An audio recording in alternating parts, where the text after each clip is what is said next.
Special Envoy Hans Grunberg intensifies diplomatic efforts to revive peace efforts in Yemen.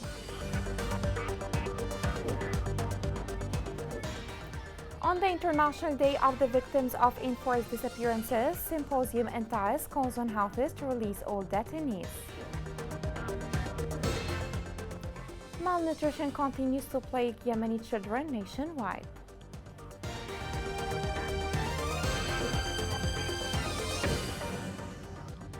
Welcome to Yemen Today TV. This is the English news with me, Roshan Fuad.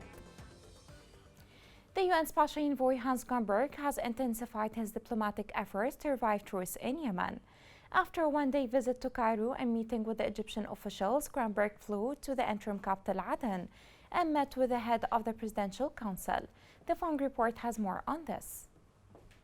During his meeting in the interim Yemeni capital Aden, Hans Grunberg, the United Nations Special Envoy to Yemen, reiterated that he encourages all parties to engage in peace and calm efforts. He added, however, that he hasn't seen a real change in the position of some political parties, with some complications in the course of talks between the parties. Grunberg pledged to continue his efforts with all actors to push for a real foundation for confidence-building measures that would allow the United Nations to present a roadmap or an initiative that includes a comprehensive ceasefire that paved the way for a comprehensive political process with the participation of all parties. The United Nations envoy discussed the proposal submitted by his office related to the mechanisms for a ceasefire and military de-escalation and the levels included in these proposals, in addition to the ideas he is working on with political forces and parties, which include a number of tracks, foremost of which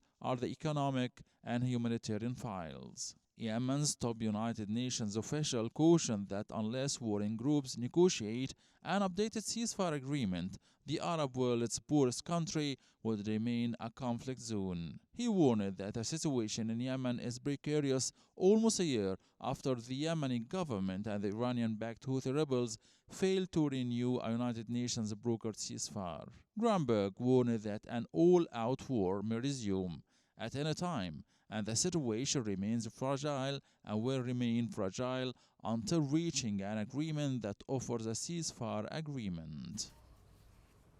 In Lahj Governorate, government forces attacked with artillery gatherings of the Houthi militia. Military sources said the forces stationed in Al Haid front thwarted an infiltration attempt by the Houthi militia after attempting to retrieve the bodies of its members who died in battles last Sunday. Local rights groups in Yemen called on the Human Rights Council to reduce impunity in Yemen. The organization stated in a joint statement that international laws criminalize arbitrary detention and enforced disappearance. They added that there are hundreds of forcibly disappeared people for years and are subjected to extreme torture. On the International Day of the Victims of Enforced Disappearance, Qatar Foundation and Taiz organized a symposium. The participants in the symposium called for stopping the crime of enforced disappearance committed by the Houthi group against journalists. Participants also urged the concerned authorities to uncover the destiny of the disappeared and to make efforts to stop the violations against them.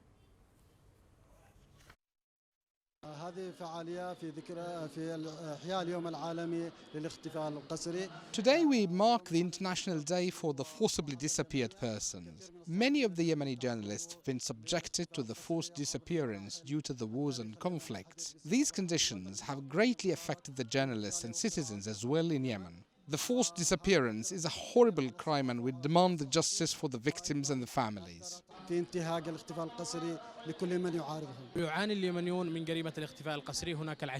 are tens of people who are detained inside the Houthi prisons. There are also tens of journalists in the Houthi prisons, with a number of them released, while there remains tens of others. We mark this day to remind the world with this crime and its repercussions on the journalists and the families. The United Nations mission in support of the Hodeidah Agreement on Maha expressed deep concern over the increasing casualties among Yemeni civilians. Maha condemned in the strongest terms any form of violations of the Hodeidah Agreement, especially those affecting the civilian population, stressing it remains committed to supporting the parties to help alleviate the suffering of the local population. A landmine was discovered near the west of Taiz Governorate. Missile Project for the Mining said that the Houthi minefield was discovered after one mine exploded in a number of sheep in the area.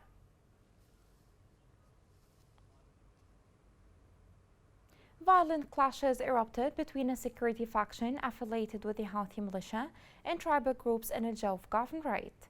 Tribal sources said that violent clashes took place between the Houthi militia and armed groups, expanded as the militia attacked citizens' homes in the Safia area. Sources added that 3 Houthi militants were killed during those clashes.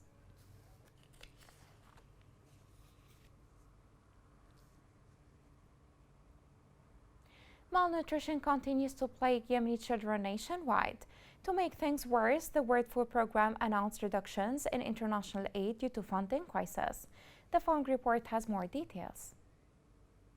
The groaning of this infant sums up the suffering of millions of children due to hunger. This scene is enough to show the weight of a child whose body is being ravaged by the specter of hunger. Her mother came with her from a mountainous village, a remote village west of Taiz, to Hais, south of Hodeidah, to receive health care and save her baby girl from malnutrition. I came from a mountainous village with my daughter, and as you can see, she suffers from malnutrition. She also suffers from fever and diarrhea, and we had no medical centers in our village to treat her.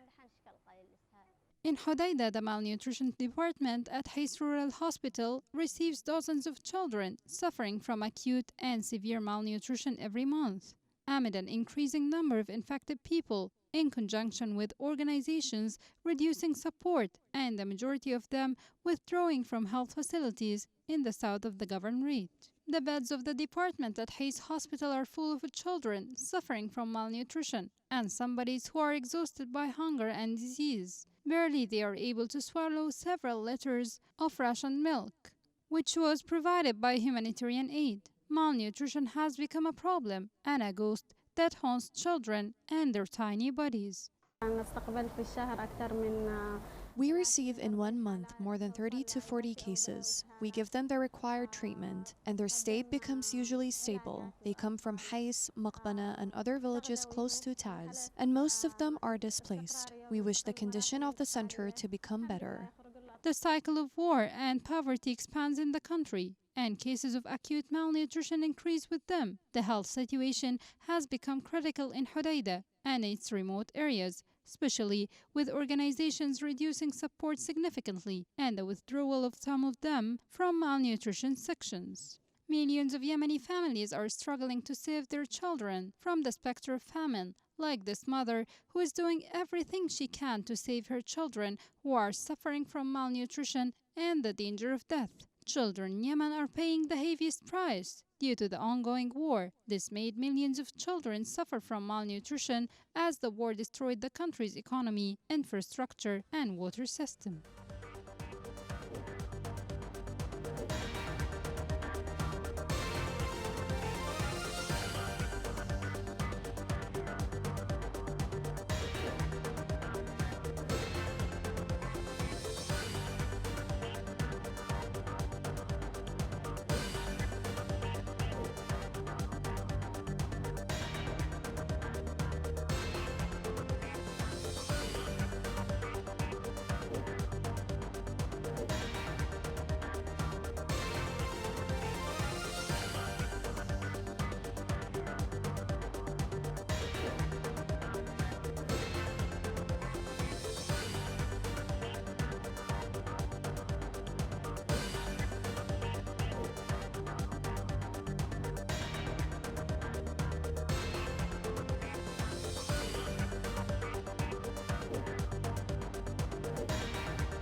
Coming next.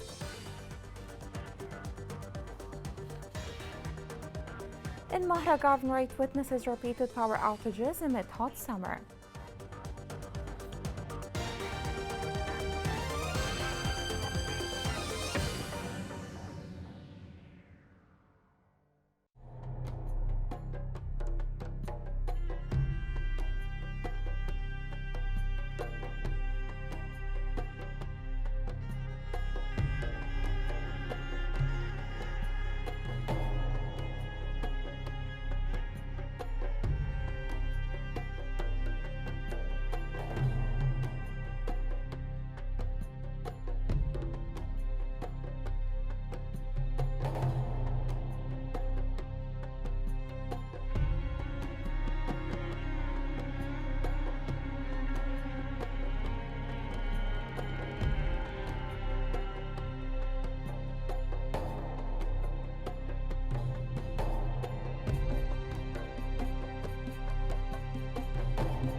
Welcome back.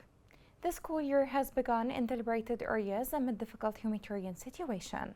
Hard living conditions added extra burden on the families as to secure basic school requirements for their children. This report has more on this. With the onset of the new academic year, the decline of household income gets thrown into sharp relief. To alleviate the strain placed on families sending their children to school, a number of community and youth entities took the initiative to extend a helping hand to the families of orphans and widows, distributing school bags and supplies to ensure the children can continue their education. This aid initiative helps children secure their school needs amid such dire circumstances, covering some education costs as prices continue to rise. The Khadija bin Khuwailid Relief Organization spearheaded one such endeavor. The community youth effort strove to provide this family, as well as other families of orphans and widows afflicted by poor living conditions, with school bags and supplies. This project works to help impoverished and low-income families, particularly orphans, who can barely scrape enough food to cover a day's need. Many can only afford once a day, having to forego vital meals. Due to the current economic situation, 80% of families can't afford food, let alone school supplies. This is where our role comes in as a relief organization to help families secure school needs for their children and revive hope among them. Without quality education, children face considerable barriers to employment and earning potential later in life. They are more likely to suffer adverse health conditions and less likely to participate in decisions that can affect their lives. Projects like these give children an opportunity to shape a better future for themselves and their societies. In Taiz, hundreds of teachers carried out a protest denouncing the deteriorating economic conditions. Protesting teachers demanded the government to quickly raise wages and disburse bonuses and allowances.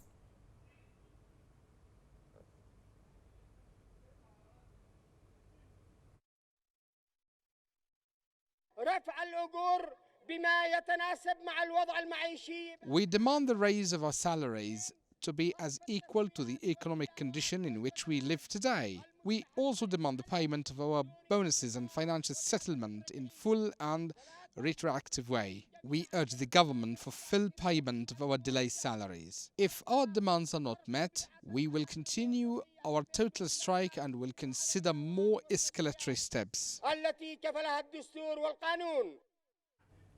The Houthi militia doubled the levies it imposes on merchants, institutions, and companies in its areas of control compared to previous years. Local sources said the Houthis doubled the rate of levies on merchants, institutions, and companies in its areas of control by 100% compared to the last year.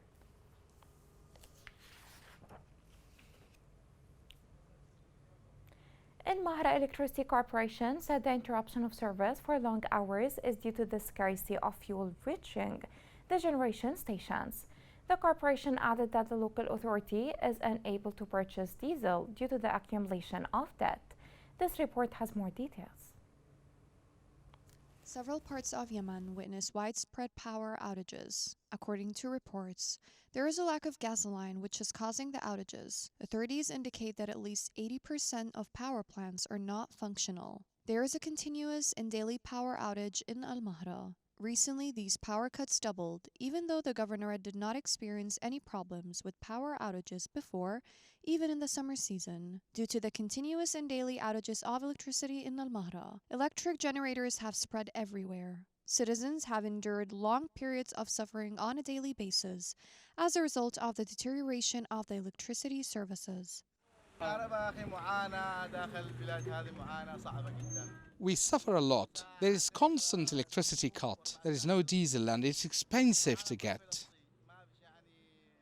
These daily power outages in Al-Mahra come as a result of the difficulties faced by the local authority. At the beginning of last week, the head of the Presidential Leadership Council, Dr. Rashad Al-Alimi, arrived in Al-Mahra Governorate to support the local authority to improve basic services for citizens. Meeting the simplest needs for the governorate has become almost a dream since the conflict started in Yemen and destroyed everything in the country.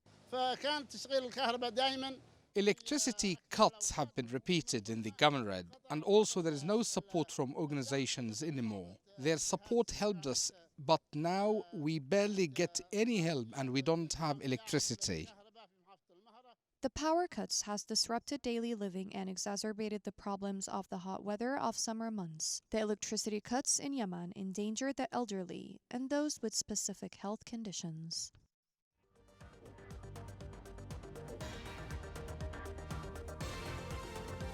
Here is a reminder of the main headlines. UN Special Envoy Hans Grunberg intensifies diplomatic efforts to revive peace efforts in Yemen. On the International Day of the Victims of Enforced Disappearances, Symposium in Taiz calls on Houthis to release all detainees. Malnutrition continues to plague Yemeni children nationwide.